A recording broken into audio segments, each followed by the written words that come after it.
Salve amigos, famílias, Bioma 7 Podcast, lembrando que aqui pode tudo desde que seja você sempre. Transgressão imputável da lei, crime. A gente vai entender hoje como o advogado Márcio Wagner Costa, um jurista, mas com a tendência a ser educador também, e ele também tem cunhos de responsabilidade social do que envolve o direito. A sua atuação é veemente no tribunal do júri, mas ele defende tudo aquilo que for preciso diante da famosa balança, ou seja, o signo ou o símbolo do nosso direito, que está na base do direito romano. Doutor Márcio, eu sei que tua agenda é estreita, seja muito bem-vindo ao podcast do Bioma 7, eu passo a palavra para você, meu amigo. Bom, primeiramente, obrigado pela oportunidade aqui de estar com vocês aqui, esse canal aqui maravilhoso. E vamos lá, né? Vamos começar aí a... Maravilha. Márcio, como é que você chegou nesse momento da tua vida? Ou seja, como é que você fez para chegar ao momento de ser advogado? Bom, essa é uma história um pouquinho longa, mas a gente vai tentar resumir aqui em breves, não né? precisa resumir, cara. História para ser contada, a gente tem que viver ela. Partiu. Então vamos lá, né? Minha vida profissional não começou especificamente no campo do direito, né? Certo. Ela começou dentro das metalúrgicas aqui de Curitiba, da região metropolitana, né? Então, em certo momento, eu ali fiz um curso profissionalizante do Senai, né? O que você fez na época? Eu fiz ferramentaria de estampo. Olha que Eu era bacana. ferramenteiro, trabalhava, fiz meus primeiros estágios ali na Volvo. Depois, logo após o término do curso, né, ingressei na empresa New Holland, onde eu atuava também dentro da área de ferramentaria. E passaram-se assim algum período grande nessa vivência aí nessas metalúrgicas, né? Eu resolvi procurar ali uma nova formação, onde fui fazer a primeira graduação da minha vida, né? Foi uma graduação nas áreas de relações internacionais. E dentro dessa área de relações internacionais eu tive um professor que era um orientador educacional e ele me falava assim: pare com esse curso, vai fazer direito, você tem vocação para isso. Mas eu não acreditava muito bem naquilo, ainda meio assustado com a ideia de advocacia, e terminei essa primeira fase da minha vida, né, no primeira graduação, e logo então ingressei numa empresa chamada Siemens, que é ali da região também. Trabalhei um bom período ali como administrador ali, nessa parte ali, coordenador de equipes, né? Passaram-se o tempo e aí isso veio o casamento, durante todo esse tempo, e aí um dia houve o rompimento do casamento. Bom, aí que foi a virada da chave, né?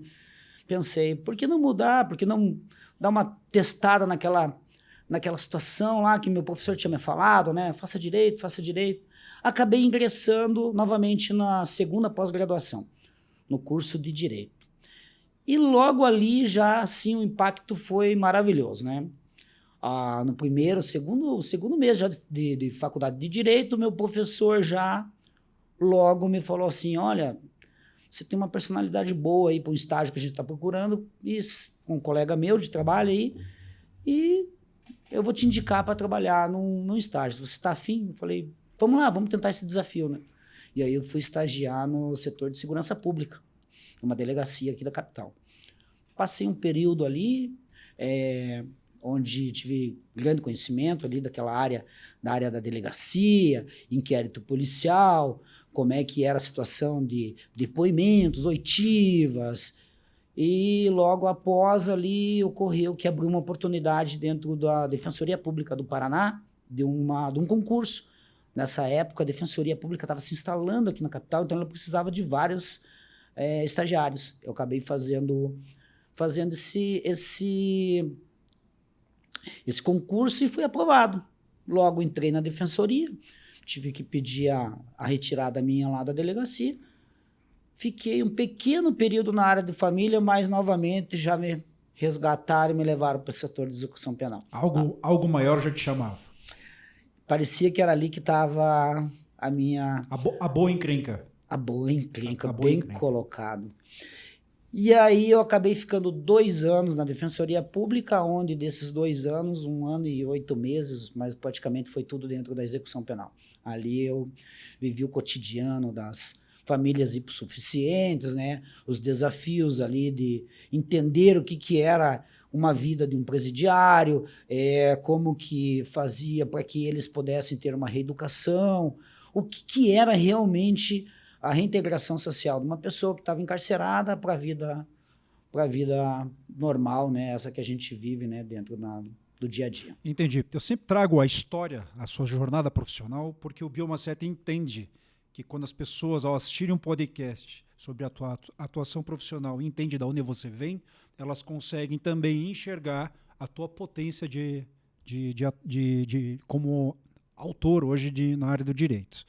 Lá na faculdade, você mencionou uma coisa, agora é de cultura extremamente útil para os nossos seguidores. Você teve um professor no curso de RI que identificou o teu potencial e te direcionou. Olha que interessante. A missão da escola, dentre outras, é transformar o aluno. E ele viu que você não estaria muito bem encaixado ali, de repente a faculdade de Direito seria, digamos assim, o mais produtivo para a tua vida, e é o que está acontecendo. Faz sentido isso? Faz todo sentido. Hoje mesmo, né, eu tenho filha de 16 anos, né, que eu falo para ela assim, olha, ela também quer ser advogada. Eu falo, vai procurar um orientador educacional. Ele praticamente me colocou no que eu realmente posso produzir com bastante qualidade. As outras profissões foram, digamos assim, um trampolim para que eu chegasse até o direito, mas eu não me sentia confortável. Agora, dentro do direito, uma orientação que foi assim, só consegui perceber isso depois de anos. Entendi. E hoje eu agradeço muito essa orientação que tive lá atrás, né? E indico a qualquer pessoa, né? Quando estiver ali pensando em qual profissão fazer, procure um orientador, porque ele vai te indicar, ele tem a capacidade para isso, sim. O teu pai foi referência para você? Na área de direito, não. Mas como vida? Como vida, sim. Eu vejo bem que meu pai e minha mãe sempre me falavam, né? Estude, meu filho, estude, né? Não seja como o pai aqui, trabalha no pesado. A mãe, né, também trabalhava como costureira, o pai oficina. Então, eles não queriam ver aquilo para o meu futuro, né? E eu sempre tive isso como meta, né? Então, uma das coisas que a minha mãe sempre falava para mim assim, né? Não carregue o peso de uma marreta, meu filho, carregue o peso de uma caneta, você vai ser mais bem-sucedido. Lindas palavras poéticas, filosóficas e profundas. Eu peguei o gancho da paternidade dos pais, porque, pelo que me consta aqui, você teve uma segunda mãe na área do direito. Por favor. Dessa pessoa, acho que eu devo tudo que hoje eu sou. Ela é minha madrinha. Mas conte ela. Pois é. Então, quando eu estava saindo da Defensoria Pública, já estava lá no meu 6º, 7º período já, tinha um grande conhecimento já, quer dizer, pequeno conhecimento, mas um bom para o mercado de trabalho. Aí eu recebi uma ligação, assim, inesperada. Meu estágio acabou na sexta-feira, e numa sábado de manhã, eu, né, ali tranquilo, o que eu vou fazer agora, né? Acabou meu estágio, recebi uma ligação, já me chamando assim pelo que o pessoal conhece lá. Ô, Marcinho, tudo bem? Eu falei, ué, quem que tá me falando, né? Não conheço. Como é que você tá? Eu falei, eu tô bem, mas o que se trata, né? Olha só, é o seguinte, eu tenho um escritório de advocacia aqui no centro da capital e tô precisando aí de um apoio de uma pessoa aí que já tenha conhecimento para peticionar, acompanhar processo, e você foi indicado aí para uma pessoa aí, para um advogado que te conhece aí, sabe que você pode integrar aqui o nosso time. Eu falei assim, tá, mas como é que funciona? Ela falou assim, ó, o negócio é o seguinte, funciona bem simples, você vem na segunda-feira e começa a trabalhar. Eu, ué, né? Coisa assim, não é tudo normal, né? Aí chegando lá eu conheci a doutora Márcia Cristina Johnson, que é a dona desse escritório Johnson & Johnson aqui do Paraná.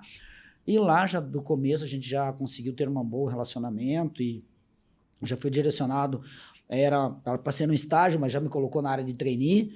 Eu já fui direto para o setor de penal.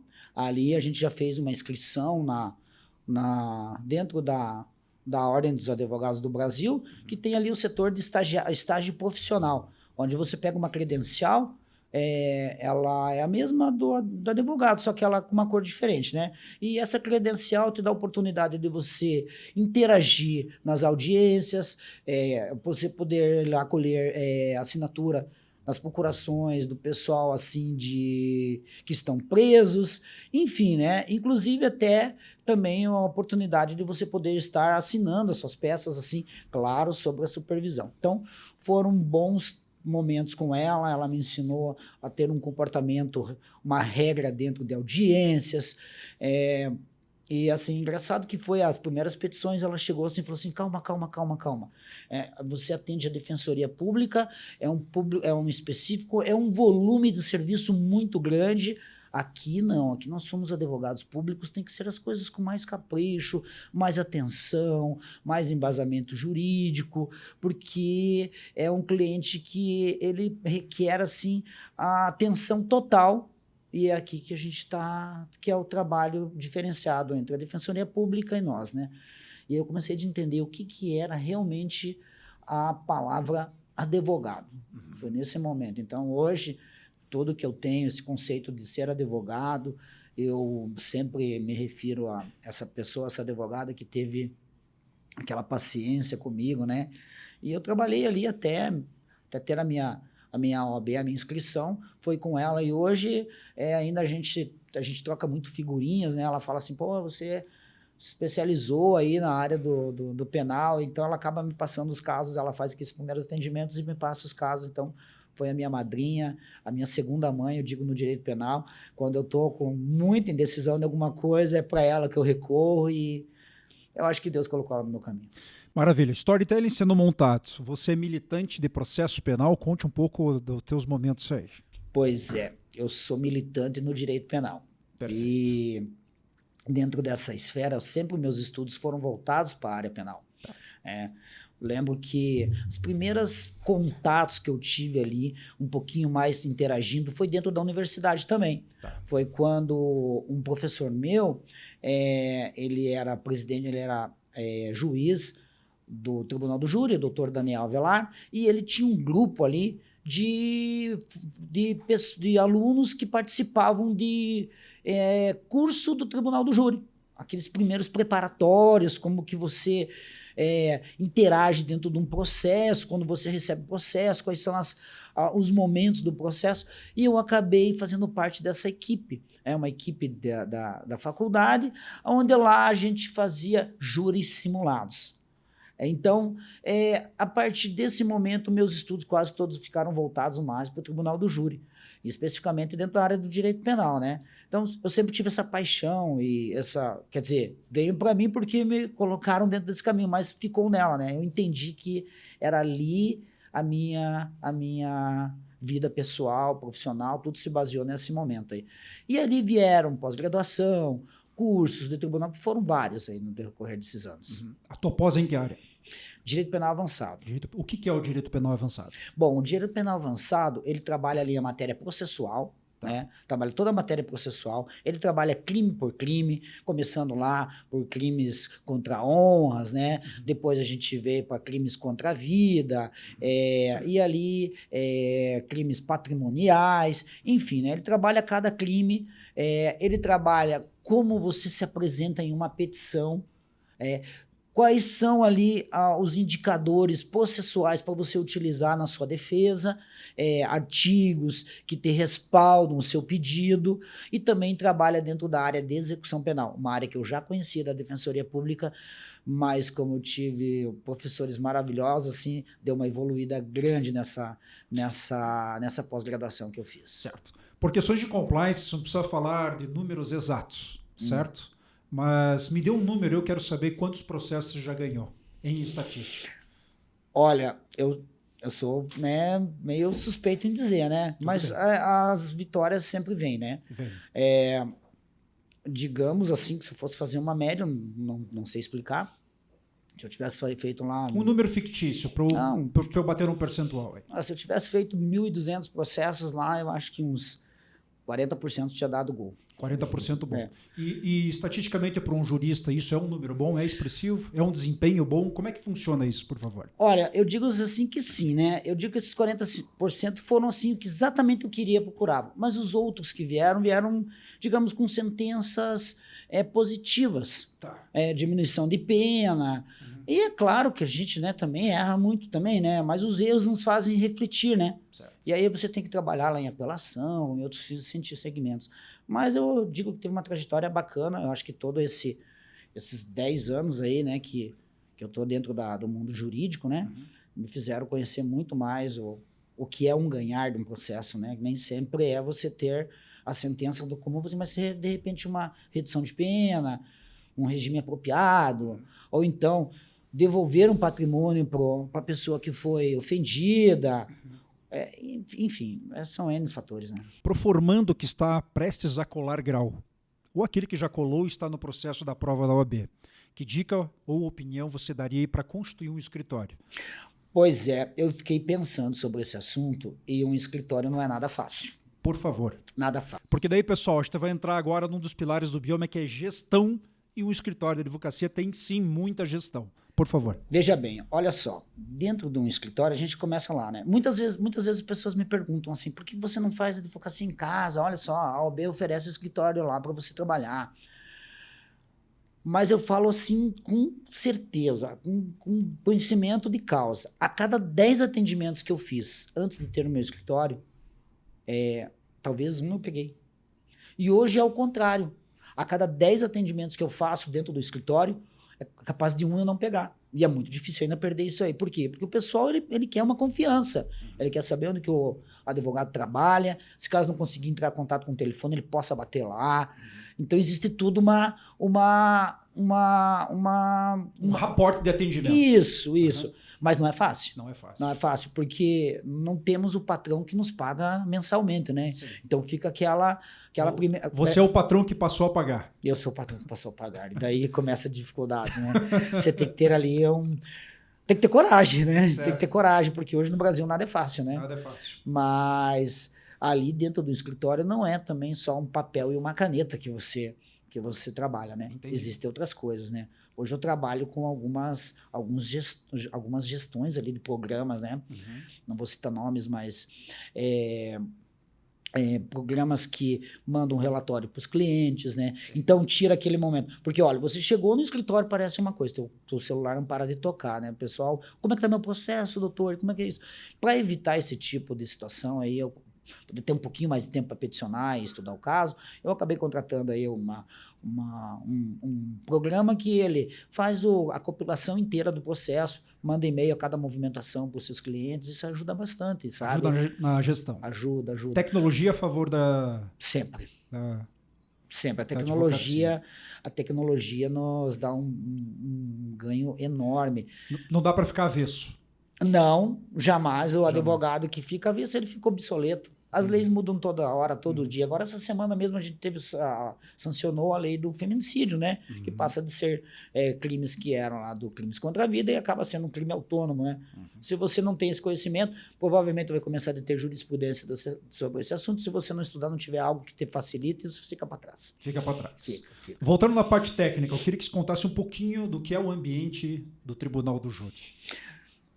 Olha, o Tribunal do Júri digamos assim, que é o must da advocacia. Tá. Ali, eu vou falar um termo aqui, é onde que a criança chora e a mamãe não vê, né? Tá. Ali tudo tem que ser muito bem planejado. Graças a Deus, eu tenho uma equipe muito boa, colegas de trabalhos que são muito envolvidos com isso. Eles também têm uma paixão tanto quanto a minha. Então, um estudo é aprofundado. É muito diferente de você fazer um estudo de um caso normal. O Tribunal do Júri, ele, além de que você tem que apresentar teses, né, sobre o caso que você pega, você está falando com pessoas normais. Uhum. Ele é dividido em 2 fases. Então, a primeira fase é a pessoa que está sendo acusada de um crime de homicídio, ela especifica todas as provas e ali vê se tem condições para que seja encaminhado para a segunda fase, que é o Tribunal do Júri. Mas veja, você está jogando o seu caso para cidadãos normais. Sim. Você não está falando com um juiz que entende. Então, além de você ter que contar a história como lhe apresenta e como você acha conveniente para aquele caso, você tem que prestar muita atenção nos movimentos das pessoas, né? Uhum. Se você chega, você está contando uma história, você vê que um jurado lá está um pouquinho sonolento, porque muitas vezes isso acontece, você tem que dar uma chamada de atenção. E você, como é que chama juiz, a atenção no mundo? Veja bem, você fala tá mais alto. Você chega próximo lá, fala, você que é juiz da causa, veja bem essa situação. Aí já dá aquela situação. Existem alguns fatores que nos dizem assim, olha, você tem que anotar o nome de cada jurado, chamar eles pelo nome. Existem outras situações que você pode estar assim, tentando coagir a pessoa, falar, esse cara sabe meu nome. Então, a decisão é complexa, é difícil, que você tem que... Olha, o frio na barriga dá a qualquer júri que você faça. Doutor Márcio, perdão, quando eu falei assim que o título de sugestão seria Direito Criminal, vírgula, Responsabilidade Social e Educação, a gente já conversou desses 3 pilares. Porque, ao meu ver, o advogado, principalmente do que você está me relatando, o advogado criminalista, no momento do tribunal do júri, olhe tudo que você está ensinando e levando. Porque tem lá alguém que você está defendendo, me corrija se eu estiver errado, que é uma pessoa extremamente simples e que precisa entender em nível de português o que está sendo dito dela para ela entender o que vai ser feito a médio prazo, que pode ser meia hora no futuro, que pode ser 30 dias no futuro ou 30 anos no futuro. É mais ou menos isso? Mais ou menos isso. Certo. Você já está dando aula? Ainda não. Por que não? Não tive oportunidade, já fui convidado para algumas palestras aí, mas o tempo meu é escasso. Perfeito. O teu estagiário no teu escritório, ele aprende com você. Sim. Então você já dá aula? Todo dia a gente dá uma aula, né? Tá certo. Nesse caso, tá dando aula aqui pra gente hoje, inclusive. Alguns colegas também, advogados ali que estão iniciando, geralmente me procuram. Ô, doutor, como é que eu faço para fazer essa situação? Você sabe me indicar aí para fazer uma coisa que me parece que ser muito simples, né? Você orientar a pessoa, os familiares da pessoa, aqueles que está custodiado dentro de um presídio, a como que ele consegue levar o alimento, a higiene, existe todo um procedimento dentro do DPEM. Então, conhecimento é diário, você passa essa educação, não tem como, né? O ambiente penal é delicado, ele é energético, me conte um pouco disso. Então, ele é muito delicado. É delicado. Veja, você está mexendo com a saúde mental da pessoa que está respondendo um processo. A sua saúde? A minha saúde e a de todos que estão ao redor dele. Mulher, filhos, tios, avós. As vítimas também, você tem que saber tratar a vítima com muito respeito, afinal ela acabou de passar um grande sofrimento, né? Então é um trabalho diário de conscientização. Certo. Como você pode se portar. Você não pode chegar numa vítima dentro de um tribunal do júri e falar coisas pesadas sobre a pessoa que foi morta. Imagina, não tem condição. Você tem que saber tratar esse assunto com muita delicadeza, com muita honestidade, com muita clareza, né? Muitos dizem que o advogado ele constrói fatos estranhos. Não, a gente constrói a verdade. O Ministério Público ele chega para acusar e nós estamos ali para retirar toda aquela gama de pesado que vem dentro do cliente e passar qual foi a realidade, por que aquilo ocorreu. Falando em tribunal do júri, você veja, se você for pensar bem, qual que é o único crime que não diz proibido? É o matar alguém, artigo 121. Ele não está dizendo proibido. Você não é proibido de matar alguém. Aí existem situações que te levam à absolvição por comportamento que a vítima provocou, alguma coisa nesse sentido. Então, tem que ter muito cuidado, principalmente quando se trata de falar de vítimas femininas, né? Tem que ter um cuidado absoluto. Entendi. Existe prevenção ao crime, ao teu olhar? Se existe, sim, eu queria que você comentasse um pouco disso. Sim. Olha, eu vou utilizar aqui agora uma frase do meu professor do Tribunal do Júri, né? Ele fala assim, o país que não constrói escola, constrói presídios. Veja, dentro desse cenário aí, já foram muitos atendimentos que eu fiz, eu consigo perceber que o crime ele tem várias divisões. Né? Quando você pensa assim, no crime de homicídio, ele não tem uma divisão cultural. O crime de homicídio é um crime que não se trata de falta de caráter, falta de dinheiro. Não, o crime de homicídio acontece a qualquer momento, a qualquer local, dependendo da situação. Mas quando você vê assim, um crime de tráfico de drogas, você pode dividir ele em 3 etapas. Por favor. Veja bem, você vai falar do tráfico internacional. Agora, recentes apreensões aí foram feitas pela Receita Federal, pela Polícia Federal em portos, de toneladas de apreensão de cocaína que vai para o exterior. Não é uma pessoa que mora na periferia que fez esse crime. Então, ele já tem um outro entendimento. A gente não sabe se esse crime é motivado somente por financeiro, ou se tem alguma politicagem no meio, o que ocorre para que esse crime seja perpetuado. E se você for parar para pensar, o crime interestadual é uma droga que sai de um estado e vai para outro, né? Tá. Aí já são por organizações criminosas ligadas ao tráfico de drogas. Tá. Estamos falando, assim, de empresários, estamos falando de política, estamos falando daquela pessoa ali que aparentemente se coloca na sociedade como dono de algum estabelecimento comercial, sei lá, até mesmo tem um trabalho formal e você não consegue enxergá-lo. Porque ele é um crime que está muito além da pobreza. Ele já tem ele tem caminhões próprios para transporte, ele tem carros próprios para transporte, ele tem locais próprios de armazenagem de distribuição dessa droga.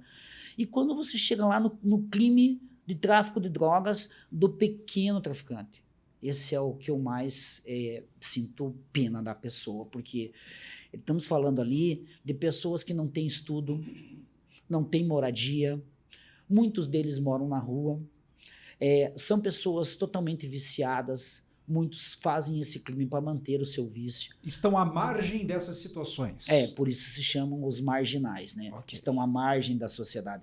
Essas pessoas, assim, como eu tenho bastante atendimento nesse caso, eu consigo perceber que a ressocialização consegue retirar eles da criminalidade. Ressocialização. Agora sim a gente está entrando no pilar educativo e preventivo. Então esse teu professor, ele também trabalha com essa teoria ou já é prática isso? Como é que... Na verdade, a ressocialização, eu costumo colocar nas minhas peças, eu não chamo ele de condenado, eu chamo ele de reeducando. É já um termo que eu utilizo, né? Porque se você for parar para analisar assim, em números mesmo, as pessoas que passam por um período encarcerado, ou que cometeram algum outro tipo de punição, a maioria esmagadora, 95%, quer sair daquela vida. A minoria que quer continuar, que continua porque acha que não tem mais o que fazer.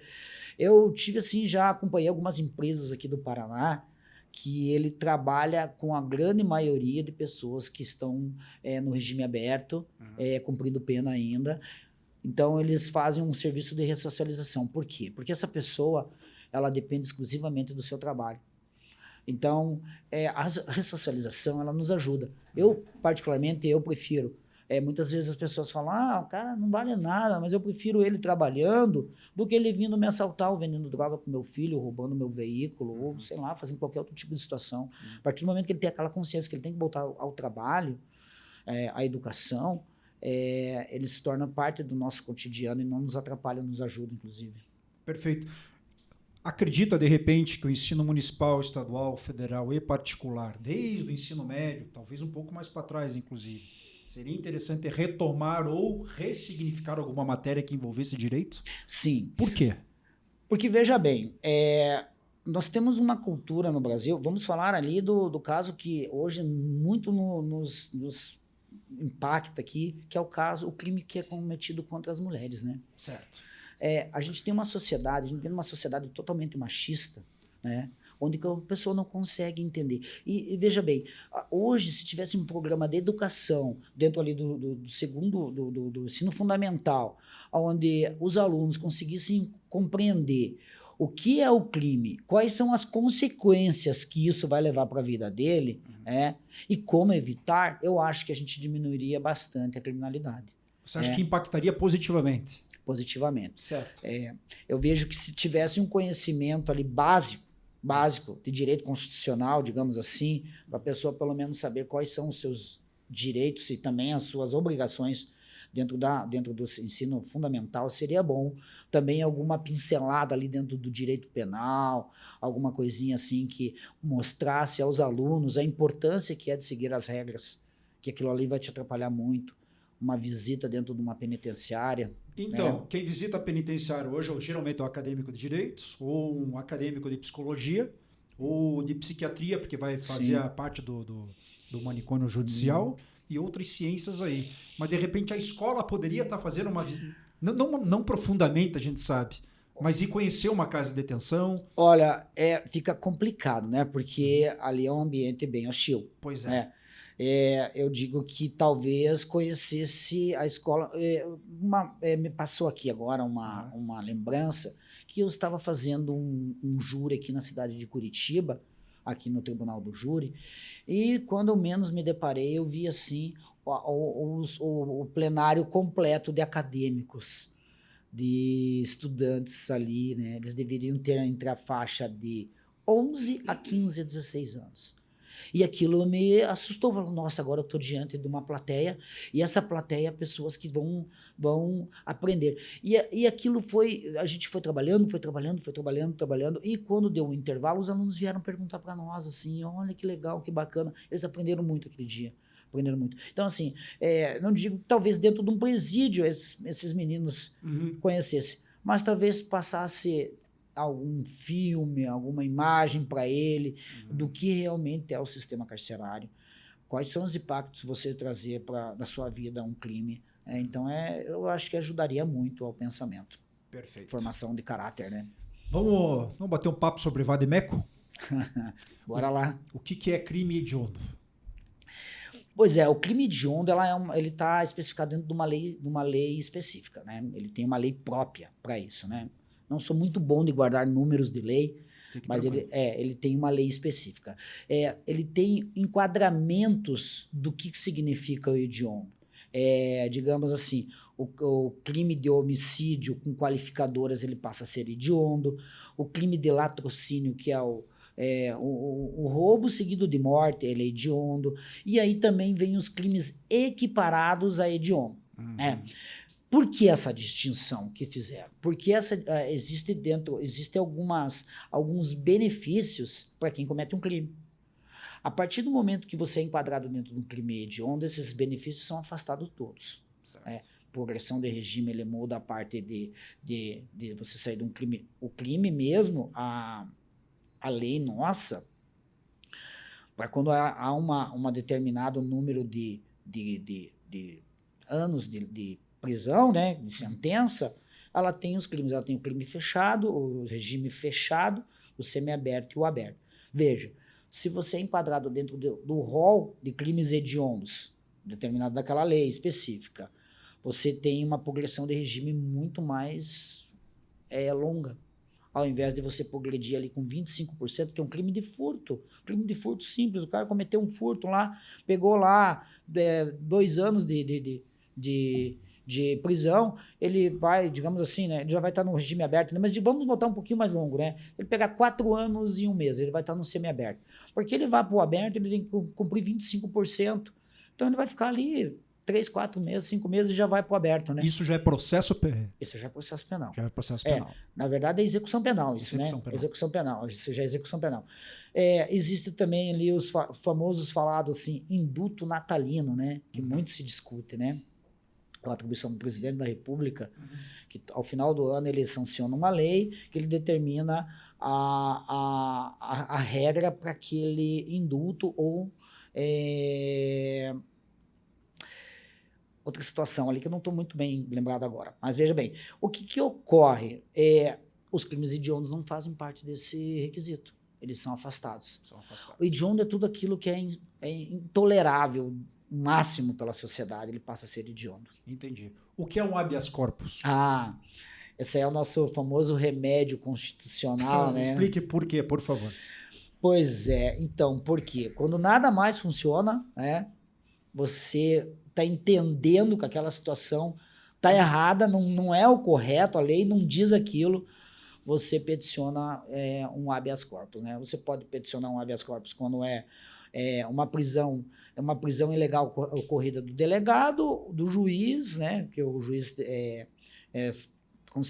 decretou ali, através do pedido do Ministério Público, uma prisão, ou quando você determina a irregularidade, o cara já está há muito tempo preso, né, o direito dele de responder, não é ele que faz parte de toda essa demora. Então, o habeas corpus serve para libertar, né? Habeas corpus, né? Libertar, liberdade, né? Existe o preventivo e existe o habeas corpus libertate, que chama-se, é uma pessoa que está presa. Existem 2 situações dele.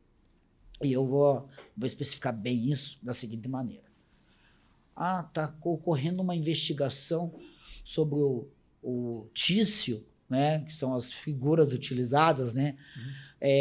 E essa investigação ali pode ser que ocorra que saia uma prisão preventiva para o Tício.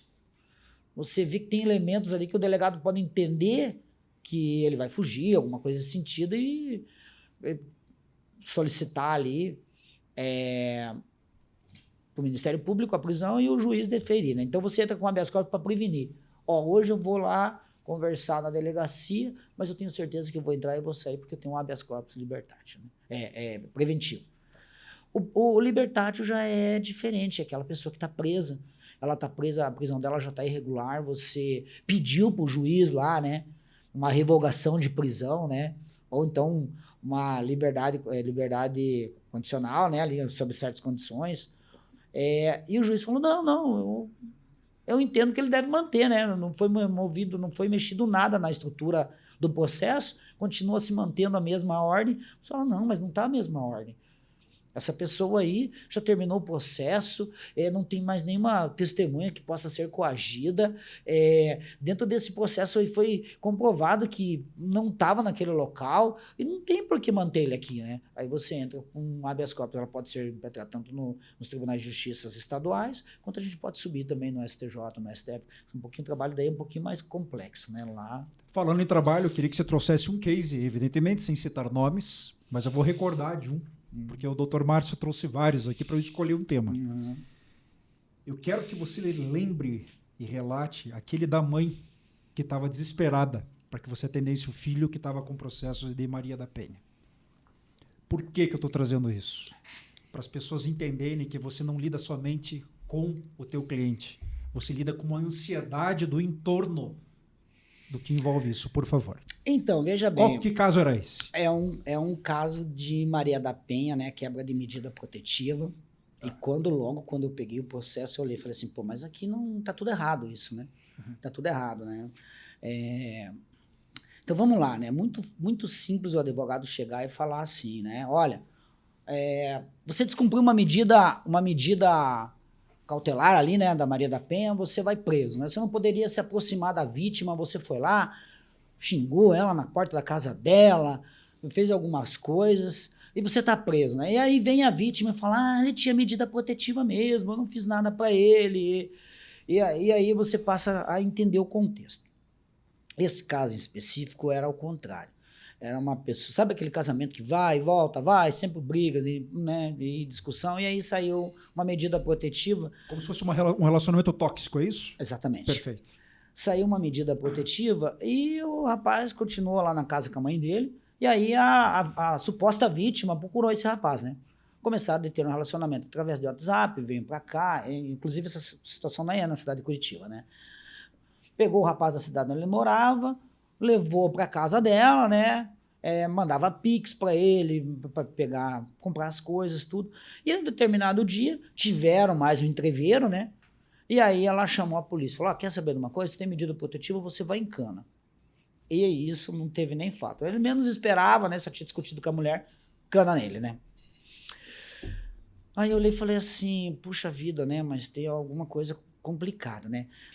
Fui lá, de imediato, entrei com revogação de prisão, a juíza falou, não, hoje inclusive eu lembro muito bem desse caso, que ela falou assim, não, nós temos que prevenir a mulher, o índice de mortalidade, de criminalidade contra a mulher está altíssimo, mas doutora, veja bem, existe isso, mas não foi provado, bom, negou. Subi com habeas corpus, também não, aqui está muito crime contra a mulher e não sei o quê, temos que manter os infratores presos. E eu falei assim, nossa, agora tem que aguardar a audiência. Aí o que eu fiz? Né? Acabei acelerando o processo, conseguimos uma audiência, e na audiência eu fui trabalhando ali com a testemunha. Olha, veja bem, você é vítima, tudo, mas você parece que você é uma pessoa muito legal com ele, até inclusive você mantinha uma conversa com ele, né? Ela, mantia a conversa assim com ele, você, inclusive você chegou até a mandar Pix, né, para ajudá-lo, né? Claro, doutor, para você ver, eu sempre fui uma boa pessoa para ele, fui buscar ele lá e não sei o quê. Eu falei assim, mas você sabia disso, né? Você sabia que você não poderia manter contato? A hora que eu fiz assim, a juiz fez assim, olhou o Ministério Público e falou assim, acabou, né? Saindo dali no dia seguinte, eu peticionei e falei, olha, a própria vítima quebrou a medida, né? Ela confirmou que manteve conversa com o suposto autor do fato inclusive chegou a mandar dinheiro para ele, né? Então, assim, a vítima, quando ela é uma vítima de crimes de violência doméstica, ela tem que saber que ela também tem que manter regras. E uma das regras é não se aproximar do suposto autor dos fatos. Quando ela se aproxima, ela demonstra que ela não tem mais perigo. E nisso a gente conseguiu trazer ele para casa. E quando a gente fala assim em doença mental das pessoas, isso atinge as famílias. Porque eu vi assim essa mãe em trabalho, que eu tive que fazer um trabalho de quase 2 meses, bem aprofundado. Eu vi essa mulher assim perder mais de 15, 20 quilos. Ela assim emagreceu de um jeito que... Na tua frente. Na minha frente, definhando a mulher. Né? E aí, passados assim, uns 15, 20 dias, eu recebi ela dentro do meu escritório, junto com a pessoa, né? Viajaram para cá, me agradeceram muito, né? Eu expliquei para ele as condições que hoje ele não pode mais manter contato nenhuma com ela, né? Então, me marcou muito isso aí para entender que o crime ele afeta, além das pessoas envolvidas, todos os familiares, as pessoas que estão ao redor. Perfeito. Doutor Márcio, a gente está entrando no bloco final agora. Eu queria que você entrasse já nas mensagens. Eu vou te guiar para os novos acadêmicos que estão vindo e que querem seguir o teu momento da área criminalista. Por favor, pode olhar para a câmera se quiser. Bom, o recado é: façam um estágio. Façam estágio, façam estágio, façam estágio. Eu não conheço nenhum advogado bem-sucedido que não foi estagiário, que deixou o conforto do seu emprego, talvez muitas vezes, ou do seu lar, para estar lá estagiando. Procure sempre direcionar os seus estudos para a área que você quer. Né? Que hoje em dia tem muitos advogados em Curitiba com o registro da OAB, mas eles não têm tipo, vocação para que se propuseram, né? Não conseguem ter peticionar ali uma simples procuração, porque não tiveram orientação, e isso dificulta muito. Então, hoje, o meu grande mensagem para aqueles que querem ser advogados: façam estágio. É fundamental na vida de vocês. A base fundamental para um advogado é ter conhecimento. E o conhecimento você encontra dentro de escritórios de advocacia, delegacias, tribunais de justiça, defensoria pública. Então, é isso. Perfeitamente. Um recado agora, já que a gente está falando de crimes domésticos, agora a gente vai entrar no recado social para os casais, de repente, que estão começando a entrar em conflito ou que já estão no momento com seus juristas, cada um do seu lado. O que você deixaria para essa gurizada que está recém-casada aí, por favor? Olha só, a violência ela nunca vai ser a chave para nada, né? Então, começou com um conflito, se afasta. Eu lembro da minha mãezinha falando: você está com um problema? Vá sair, dar uma volta com seus amigos aí, né? E sempre procure um advogado, uma orientação do advogado. Porque ali ele vai te indicar quais os caminhos. Se você está com o teu problema um pouco mais sério, passe a comunicação do seu advogado para o advogado da vítima. Procure evitar o conflito familiar. É bem difícil falar isso, né? Porque a hora que você está ali no estresse ali, mas a ideia que eu dou é sempre tentar se afastar o máximo possível do conflito quando começar. Certo. E para a sociedade, do modo geral, que tem às vezes dificuldade ou vergonha, ao meu ver, de procurar um advogado para inclusive tratar de coisas preventivas. Aonde ele deve ir? Quem ele deve recorrer? Quais são as fontes de informação para as pessoas que precisam de um jurista?